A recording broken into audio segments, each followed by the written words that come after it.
who succeeds Governor Mimiko? That's one of the issues that we're discussing on the program. Architect Tunde Malani has been talking to us, the chieftain of the APC in Ondo State. Many thanks for staying with us. We spoke earlier with the chairman, but it looks so much. I've had other people speak on this issue with me on the program. They're saying, look, some of these allegations of imposition, if you come to the primary, some of these people cannot even make it to the... And some people have even rated that, look, if you're talking about the APC winning an election, it must be Olushalauke, Senator Boroface. I mean, in that order. Do you agree? The best way to determine choice is through ballot, and that has been established. So a date has been set for that, and let's go there. Who are those ones that you think are perhaps your strong candidates for this election? Of course, there are strong candidates. I mean, for the very first time, we have an array of professionals, technocrats, politicians of so many years of experience coming together. This is the first time that we parade such a very great number of very qualified, I mean, so to speak, candidate aspirants for one position. I don't really envy them. Let me just tell you the background. Ondo State, according to media reports, is owing about over 100 billion in terms of debt. And of course, the reason why... Allegations. I mean, according to media reports, that's what I'm saying.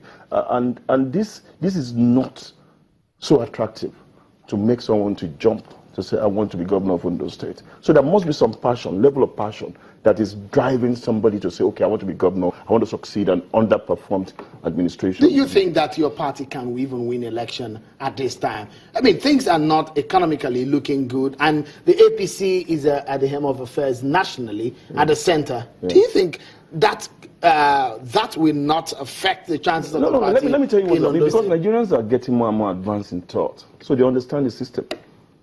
Buhari came under the program of change, under the change mantra. And from what he did not promise that he was going to get it easy. Change is about movement from one position to the other. A lot has been bad. And there's re-engineering going on. Do you think the average voter there on the ground in Ondo State understand that concept you're talking about? We need because to everybody will say, I know, the Buhari change government, we have not seen the change. That's what some people say. That is your role here. That's the role of the media, to sensitize and conscientize the people about the unusualness and the uncommonness of this particular project. And we need to educate the electorate as well, that change is not about immediate result.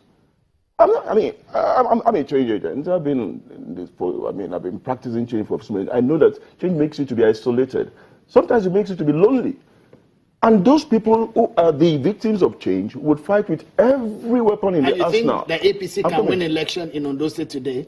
Definitely, if we put our house in order, and we're going to put our house in order. Because there's every reason to unseat the outgoing government. How? Because they have underperformed. Really? Let me explain something to you. Really? Right? Because one will be wondering, that's a state that has perhaps some of the best health policies in the country. Forget about all this cosmetic stuff. Oh, are there cosmetics when you have those kind of policies? No. Let me explain.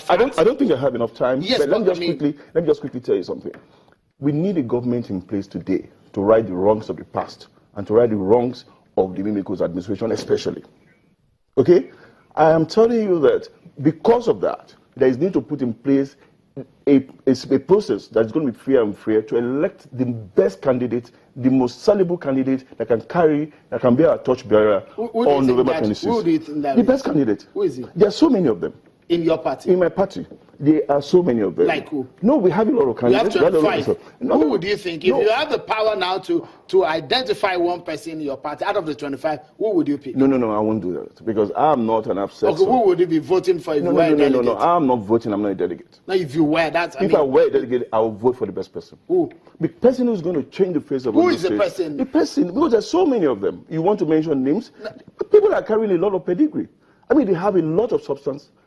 Where are you going to start from? I'm not going to start mentioning names. You can't box me into that corner and show. Let's listen.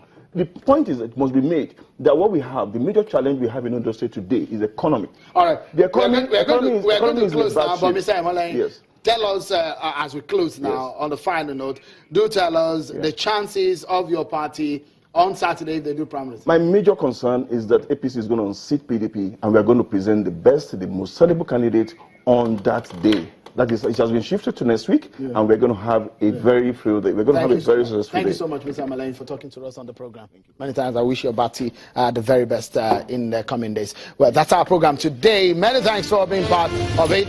Many thanks also for Mr. Isaac Kekemeka for talking to us on the program. Until next time, I'm sure Kimale. Bye for now.